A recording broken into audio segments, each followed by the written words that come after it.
Et toujours à propos de la guerre en Ukraine et de la situation en Iran, avec des risques là aussi potentiellement de conflit avec les États-Unis, nous allons parler d'un outil technologique devenu central dans les guerres et les conflits modernes. Pascal Vesset nous a rejoint. Bonsoir Pascal. Bonsoir Il Mohamed. s'agit de Starlink, on en entend beaucoup parler, mais concrètement, c'est quoi? Quelle est son utilité pour les États-Unis?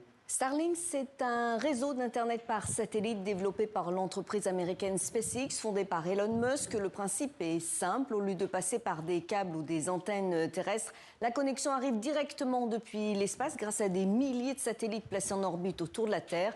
Les États-Unis, par exemple, après la répression des manifestations à Téhéran, auraient fait entrer clandestinement près de 7000 terminaux Starlink en Iran, d'après le Wall Street Journal. Le but de Washington, contourner la censure des mollahs. Autre exemple, dans la guerre en Ukraine, ce système est devenu un outil stratégique militaire déterminant. Alors justement, déterminant Pascal, en quoi c'est si important pour l'Ukraine? Parce que dès le début de l'invasion russe en 2022, les infrastructures de télécommunications ukrainiennes ont été visées par Moscou.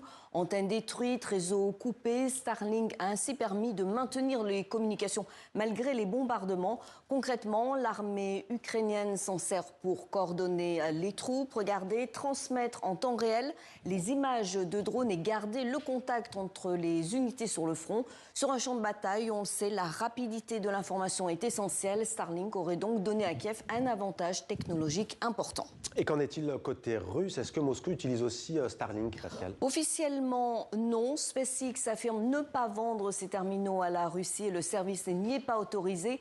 Mais sur le terrain, la réalité est plus nuancée. Selon plusieurs enquêtes, des unités russes auraient utilisé illégalement cette technologie pour améliorer leur communication et le pilotage de drones. Moscou se serait aussi tourné vers d'autres fournisseurs nationaux. Mais début février, Starlink, la société d'Elon Musk, a commencé à bloquer les terminaux utilisés par les forces russes en Ukraine, avec pour conséquence probable la reconquête par l'armée ukrainienne de plus de 200 km² de territoires occupés, ce en l'espace seulement de quelques jours, du jamais vu depuis 2023. Merci beaucoup Pascal pour ce point complet donc sur Starlink, outil stratégique, on l'a bien compris grâce à vous.